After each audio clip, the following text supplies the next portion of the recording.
ever compared yourself from the mirror to a scale, or you're desperately trying to achieve that, and I quote, ideal dancer's body, this is for you.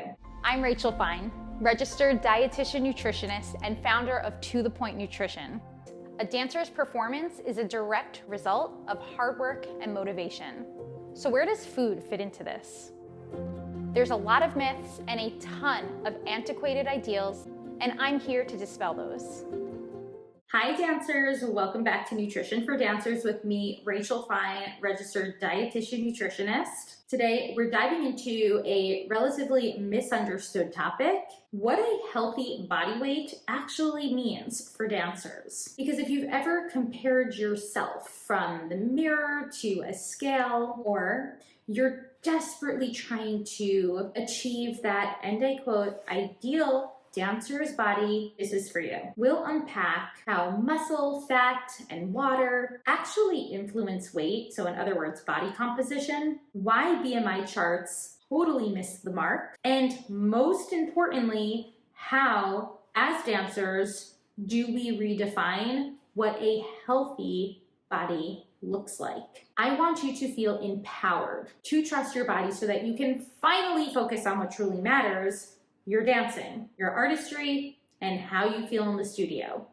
But before we dive in, hit subscribe so that you're first to know when I share new content. You can also head over and follow me on Instagram. I'm at To The Point Nutrition. Okay, let's start with the scale. Many rely on what's called BMI or body mass index charts to define health. Labels like underweight, normal weight, overweight, and obese are typically what's used even in doctors' offices, but these charts and even labels are incredibly misleading, especially for dancers, and here's why that matters. BMI, body mass index, it's a number that does not distinguish between muscle mass, fat mass, your bone mass, and the amount of water that we and all humans have within their bodies. Fun fact, dancers typically have a higher muscle mass and different body compositions. So different percentages of weight coming from all of these different factors. And therefore, BMI often misclassifies a lot of dancers. And while many medical professionals will attempt to use BMI as a marker for health risk, it is far too generic. So if your doctor comments on your BMI, I want you to remember that this does not reflect your worth and of course your capabilities in the studio. Now, when you step on the scale, you're looking at one number that encompasses many different parts of your body. Your muscle, your body fat, your bone mass, your organs, and the amount of water that's naturally stored in our bodies. Important to know that the weight of our bones and our organs relatively stays the same, but water weight, this fluctuates daily and can increase several pounds in any given day for many reasons, like your menstrual cycle, the amount of water you're drinking in a day, the amount of foods rich in salt that you're eating in a day. There's so many reasons why our water weight can and relatively should fluctuate. But the two more somewhat controllable parts of our body weight or body mass include our muscle mass and our fat mass. Muscle, it's active tissue. What does that mean? You build it through training, and that can naturally cause your weight to increase, especially as you're getting stronger as a dancer. Body fat, it's essential. I can't scream this loud enough, dancers. Body fat is essential. All dancers need body fat. It regulates hormones that ultimately help to support bone strength and reproductive health, brain functioning, and even your skin health. Yet, dancer diet culture prioritizes and continues to push about the idea of striving for fat loss. But remember, without an adequate amount of body fat, our bodies cannot function optimally. So here's an important concept that I want dancers to start to explore. Your body has a set point weight. What the heck does set point weight mean? It's a weight range where your body feels most comfortable and what we call biologically stable. If that weight is pushed too low, Perhaps it's through restrictive eating patterns or dieting, or maybe through over-exercising. Your body is going to fight back in order to get you back to that set point weight. On the biological level, how does your body resist being at a weight that's too low to support you at the metabolic level? Well, just a few examples. Hormonal signals will prompt more fat storage in your body from the foods you eat. Your metabolism also, the amount of energy your body burns from within, that process typically also slows down in order to ensure that it's got energy saved to support basic human functioning, like your circulatory system. Your mood can suffer, your energy declines, your bones can become super brittle, and reproductive health easily becomes compromised. To sum it up, when your body is underfed and when you are striving to maintain a weight that is below what would be considered your set point weight, it will resist, it will try to fight back in all of those ways I just mentioned. Typically, dancer diet culture will come back and say, no, you need to have more willpower in order to ensure that you can keep up with those restrictive eating patterns, but that's not actually the case here. That spike in hormones, that spike in hunger hormones, your body wanting to store more fat in order to save energy, your metabolism lowering. These are all biological signs of resisting the energy deficit. So it's actually not a weakness, it's your body doing its job in order to ensure that you survive. So as dancers, how should we actually redefine health? And more specifically, for the purpose of this discussion, redefining a healthy weight. Well, first and foremost, we likely need to remove the scale from the equation, because a healthy body weight is first and foremost a range, so you always want to allow for natural changes that occur, and it's one that can be maintained without constant food restriction or dieting, or without the need to partake in exhaustive exercise routines. That's the gold standard. That means fueling yourself enough to support your dancing, having enough energy for your training, and also for your rest and recovery, eating a varied diet so that you feel satisfied and content between your meals and snacks, and not punishing your body with deprivation, like food deprivation, or overworking it with exhaustive exercise. And to reiterate, if your weight drifts up and down from that natural set point,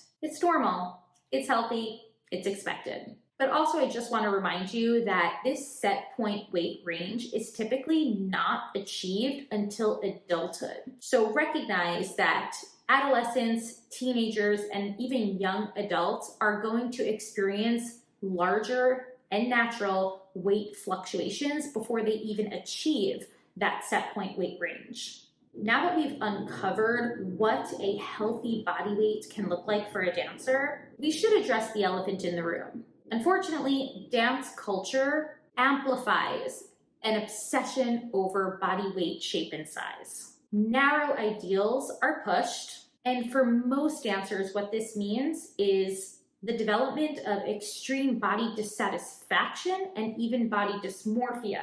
Body dissatisfaction, just having an extreme level of dissatisfaction or dislike for your current body. Body dysmorphia could mean really seeing something different in the mirror, different than what's reality.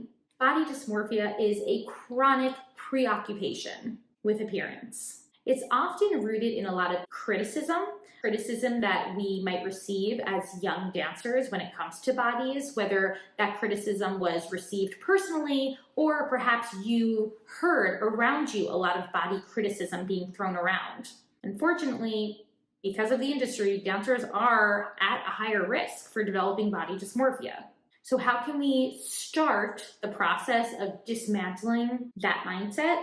Well, first and foremost, start recognizing the significance and prevalence, unfortunate prevalence, of those messages about thinness in our industry. We also want to, I know this is easier said than done, but we want to start to explore how we can celebrate what our body does for us. Think functionally. like through your body strength, your energy to get you through classes. Think artistically, having the focus to really understand the repertoire and really dive into the story, translating that into movement. Also, this is a big one. Start practicing body neutrality, shifting the focus from appearance to capabilities. And when needed, which is pretty often for a lot of dancers, seeking the right support from licensed providers. So that can be a registered dietitian nutritionist like myself, who's well versed in the dance world.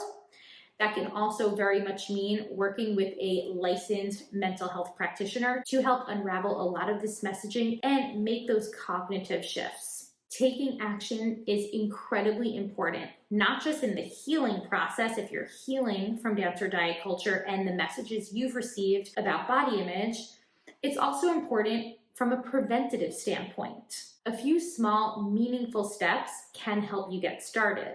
First and foremost, stop dieting and obsessing over the number on the scale. Practice more mindful, non-restrictive eating behaviors, remembering that food is nourishment and you're allowed to have fun along the way. If you're still feeling that urge to weigh yourself, try to take a pause and ask yourself, am I striving for a weight that is within a comfortable range? If you need help identifying what that weight range is, you might need to, again, work with a provider like myself or start asking yourself, am I experiencing a lot of negative implications from hormonal imbalances that often come from energy imbalances? So I'm thinking specifically of relative energy deficiency in sport. This is a topic I cover in another discussion, and I'm happy to link it in the show notes.